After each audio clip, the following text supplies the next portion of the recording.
J'ai connu la richesse, mais j'ai connu aussi la pauvreté. Et j'ai choisi la richesse à chaque putain de fois.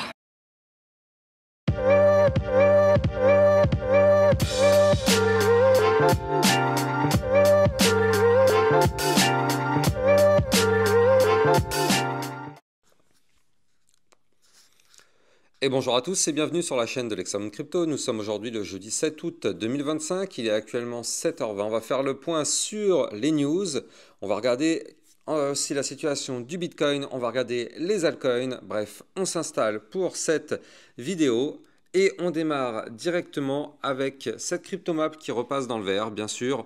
Le Bitcoin a poussé un tout petit peu, on est aux alentours des 115 000 $. Vous le voyez ici, hein. 115 000 et des poussières, 115 600, quasiment 115 700. Il y a encore 2 jours, on était limite des 111 000, 112 000. Donc on a eu effectivement une petite remontée. C'est d'ailleurs pour ça que toute la cryptomap est dans le vert. Allez, on va regarder ce qui se passe du côté des news. Alors déjà, on avait vu la crypto Tao et la crypto BSW dans les vidéos privées. Crypto Dilettante qui nous pousse que Berkshire Hathaway, la société de Warren Buffett qui détenait 100,49 milliards de dollars en liquidité à la fin juin. Si 5% de ce capital avait été investi dans le Bitcoin en début d'année 2025, cela aurait généré environ 850 millions de dollars de gains supplémentaires. C'est ce que d'ici août, effectivement, c'est ce que dit Warren Buffett. Donc effectivement, c'est assez intéressant. Esther Pierce, commissaire à la SEC, affirme que le liquid staking est une nouvelle réponse à un vieux problème. Cette déclaration intervient alors que la SEC précise que les activités de liquid staking ne relèvent pas de la vente de titres financiers mais sont considérées comme des services de garde, donc du custodial. Donc c'est plutôt une bonne nouvelle tout ça pour le secteur crypto. Vitalik Buterin, qui est le fondateur d'Ethereum, et le développeur Anders Elowson, qui ont proposé la proposition EIP 7999. L'objectif, c'est de créer un marché de frais multidimensionnel unifié, permettant aux utilisateurs de définir un seul montant maximum de frais global pour plusieurs ressources au lieu de frais séparés. Bon, pour l'instant, c'est pas acté, on verra bien ce que ça va donner par la suite, mais ça peut être pour une prochaine mise à jour de l'Ethereum. Qui sait? Dans les vidéos privées, on avait vu la crypto-monnaie Fetch. Donc effectivement, on a vu ensemble que ça se jouait maintenant. On était pile poil sur un niveau clé. Alors, je vous laisse aller voir les vidéos privées. Vous avez le lien en description de cette vidéo. Je rappelle que les vidéos privées sont là pour vous donner des vidéos concernant des potentielles belles opportunités, mais aussi d'avoir plein de vidéos de suivi par rapport à plein de crypto-monnaies. N'hésitez pas, vous avez le lien en description de vidéo. Du côté de Matt Hougan, qui est le directeur des investissements chez Bitwise, qui qualifie le discours du président de la SEC, donc Atkins, sur le projet crypto, de véritable feuille de route pour intervenir sur les 5 prochaines années. Il identifie 3 grandes opportunités à surveiller de près: l'Ethereum et les autres Layer 1, les super apps crypto comme Coinbase, les protocoles DeFi. Selon lui, le marché ne prend pas en compte tout ce potentiel. Et là, c'est quand même une news assez ouf, mais regardez ça. On a les marchés qui anticipent jusqu'à 75 points de baisse, 75 points de base de baisse des taux directeurs par la Réserve fédérale américaine, donc la fameuse Fed, d'ici la fin de l'année, avec potentiellement une réduction de 50 points de base qui est désormais largement attendue pour le mois de septembre. Je ne sais pas si vous vous rendez compte, ça se trouve qu'au mois de septembre, on va avoir 50 points de base de baisse. Alors que là, jusqu'à présent, le marché crypto attendait ça avec impatience, attendait d'avoir une toute petite baisse, déjà juste ça. Le marché, déjà les marchés traditionnels, mais par répercussion le marché crypto, tout le monde attend ça avec impatience. Effectivement, on sait que ça va être un catalyseur et on sait que ça peut dynamiter les marchés. Et donc là, si on commence à avoir des baisses des taux, ça peut être assez intéressant, d'autant plus que là, on n'est pas en train de parler d'une petite baisse pour commencer. Là, peut-être qu'on aura une baisse de 50 points de base. Ça, en fait, c'est l'équivalent de 2 baisses, parce que normalement, en général, une baisse, ils mettent environ 25 points de base sur une baisse. Donc là, ce serait peut-être 50. Alors encore une fois, c'est encore un petit peu tôt pour en parler, mais mine de rien, ça peut être vraiment une news vraiment intéressante qu'il va falloir surveiller de très très près. C'est bon, on a fait le point par rapport aux news. Donc du coup, je rappelle bien évidemment à tout le monde que on va faire la partie analyse technique, mais avant ça, je rappelle que tout ce que je vais dire n'est en aucun cas un conseil financier. C'est à vous de faire vos propres recherches et n'oubliez pas que le trading de crypto comporte des risques de perte partielle ou majeure. Alors avant ça, on jette quand même un petit coup d'œil au classement des joueurs, hein. Vous le voyez, c'est toujours Jay qui est en première position, mais franchement, ça se joue dans un mouchoir de poche, hein. Regardez, entre le premier et le combien, ouais, quasiment le dixième, c'est rien, hein. Ça se joue à rien du tout. Donc en une journée, ça peut être changé tout ça. Moi, je suis en cinquième position, je suis vraiment juste en dessous aussi. Bref. C'est intéressant, n'hésitez pas à vous aussi, si vous voulez rejoindre ce classement, vous pouvez tout simplement rejoindre le petit jeu des prédictions, c'est 100% gratuit, c'est un petit jeu communautaire, tous les jours vous venez, vous faites une prédiction si le lendemain le Bitcoin sera plus haut ou moins haut tout simplement, et en attendant vous avez aussi toute une partie concernant des duels qui correspondent à des questions qu'on va vous envoyer, c'est des questions que vous devez répondre en moins de 30 secondes et vous allez attendre les réponses de l'adversaire, à la fin de ça on fait le bilan pour voir qui a gagné. Et derrière, ça vous permet bien sûr d'avoir des jolies récompenses qui vont arriver. Donc n'hésitez pas, vous avez le lien de ce petit jeu en description de vidéo. Et on espère que quelqu'un d'autre va réussir à prendre la place de Jay. Pour l'instant, ça fait 2-3 jours consécutifs qu'il est premier. Allez, on va continuer donc la partie analyse technique concernant notre Bitcoin. Alors, là, du côté du Bitcoin, ça, c'est pas le Bitcoin. Voilà, le Bitcoin, il est là. Donc vous le voyez, on est actuellement à 114 500 $. Alors, effectivement, on a un Bitcoin, on le sait, qui a un niveau clé hyper stratégique qu'il va falloir breaker et on est juste en dessous. Regardez, ça fait maintenant 4 jours qu'on essaye de péter le fameux niveau clé. Souvenez-vous ici, les fameux 115 199 $. Donc effectivement, on le sait, c'est un niveau clé qu'on avait déjà repéré depuis quelque temps et donc c'est un niveau clé qui pour l'instant est en train de nous rejeter. Je rappelle que ce n'est pas n'importe quel niveau clé, c'est une triple résistance. La première, donc on a une résistance à 115 199, bien évidemment. Après, je rappelle que le trait bleu qui est là, c'est la ligne de tendance haussière très long terme. Et il faut noter que juste au-dessus de la tête, on a ici, juste au-dessus vraiment de la ligne, à combien? À 115 525, on a la moyenne mobile 20 périodes. Donc vous l'avez compris, ici, cette zone-là, c'est une zone de triple résistance. Donc c'est pour ça qu'actuellement, on n'arrive pas à casser ces niveaux clés, on n'arrive pas à aller plus haut. Bien évidemment, c'est normal, étant donné que c'est quand même 3 grosses résistances qui sont au-dessus de notre tête. Et vous le savez, on ne casse jamais des résistances importantes en one shot. Donc là, on travaille les niveaux clés. Alors la bonne nouvelle, c'est que justement, plus on travaille, plus ça nous donne des chances de breaker les niveaux clés. Moi, je prends toujours l'exemple d'un toit de verre. On donne des coups sur ce toit de verre. À un moment donné, le toit, il pète et on continue de monter. Donc là, prenons cet exemple-là. Ici, ça fait déjà 4 jours qu'on travaille le niveau clé. Ça fait 4 jours que ce niveau clé, pour l'instant, nous rejette.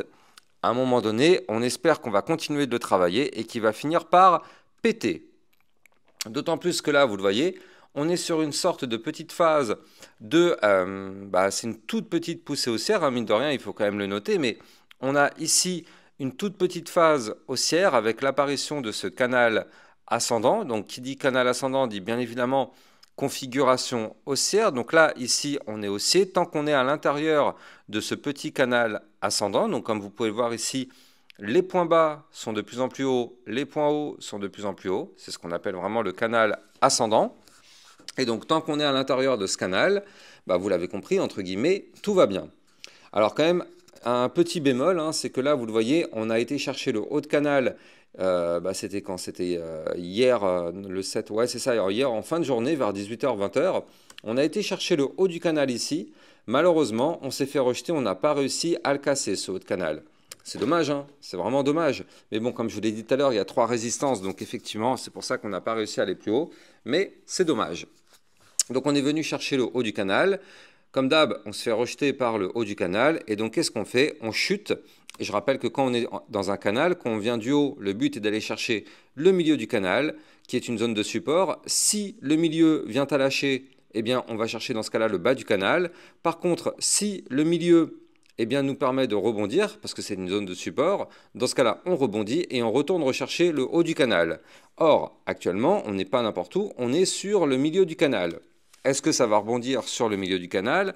Je n'en sais rien. Vous n'en savez rien non plus. Personne n'en sait rien. Mais tout ce qu'on sait, c'est que si on arrive à rebondir sur le niveau clé qui est ici à 114 525, qui est le milieu du canal, alors dans ce cas-là, on pourrait bien sûr de nouveau aller chercher le haut du canal et pourquoi pas tenter sa cassure par le haut. Donc il va falloir casser dans ce cas-là la prochaine résistance. Il y en a deux. Il y en a une qui est ici à 115 500 $ et il y aura le haut de canal à 115 843 et puis après il y aura une autre résistance ici à 116 040. Donc vous l'avez compris. Là, ça va être intéressant de voir ce qui va se passer sur le milieu du canal. Dites-moi en commentaire si vous pensez qu'on va rebondir pour remonter ou si vous pensez malheureusement que le milieu de canal ne va pas tenir. Et donc dans ce cas-là, boum, on va aller chercher le bas du canal qui, je le rappelle, est une zone de support importante. Regardez, le bas du canal, il se situe ici au 113 191. Et je rappelle que les 113 191, effectivement, c'est un niveau clé stratégique, là aussi, qui pourrait nous servir de support. Donc, affaire à surveiller de très très près. Mais en tout cas, pour l'instant, tant que on est au-dessus de ce fameux support dont je viens de vous parler, là, le support des 113 191, tant qu'on est au-dessus de ce support-là, pour le moment, tout va bien, pas d'inquiétude, pas de risque de retracement ou je ne sais quoi. Pour l'instant, c'est plutôt pas mal tout ça. On va continuer de surveiller tout ça, bien évidemment, dans les prochains jours. Donc là, pour résumer, du côté du Bitcoin, on est pas mal. Vraiment, on est pas mal. D'autant plus que là, vous le voyez, on a toujours ce momentum MACD qui est contrôlé par les bears. Mais souvenez-vous, depuis qu'on a fait ici le pivot, là, c'était le 2 et le 3 août, on a fait le pivot. Et donc depuis, on a un momentum décroissant. Qu'est-ce qui se passe dès qu'on a un momentum décroissant? Forcément, on a un cours qui remonte. Et bientôt, peut-être dans 4, 5 jours, peut-être même 6 jours, on va avoir un cross bull. Et donc là, ça veut dire quoi? Ça veut dire que les bulls vont reprendre la main. Et donc potentiellement, ça pourrait faire monter le marché.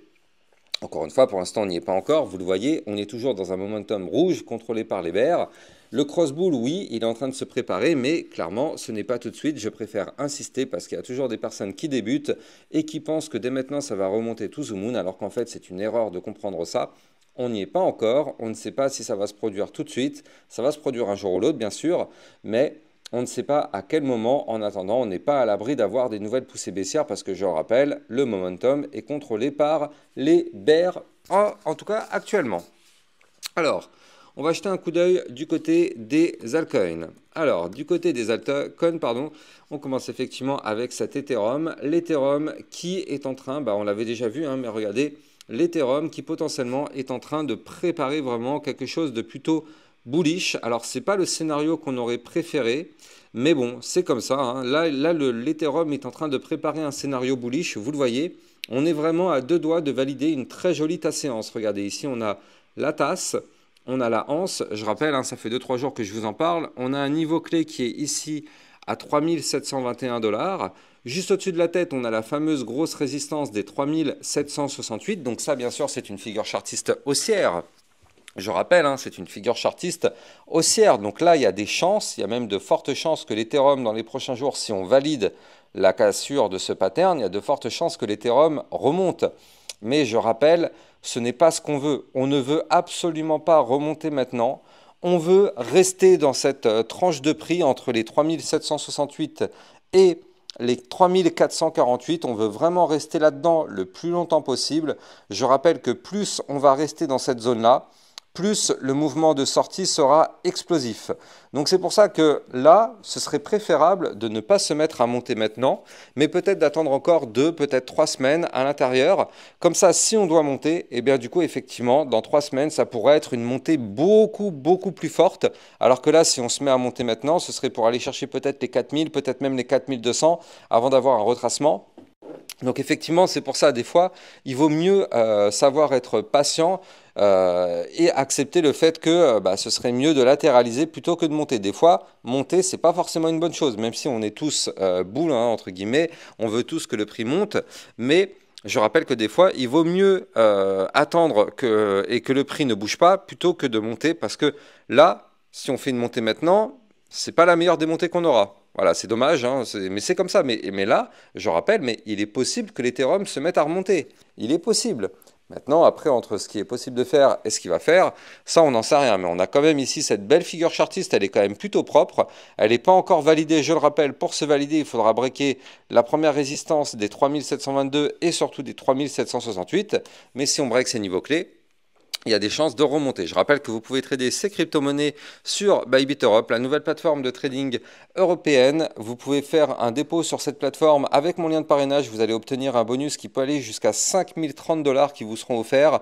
Pour ça, il faut faire un dépôt. Plus le dépôt est élevé, plus bien évidemment le montant de votre bonus sera élevé.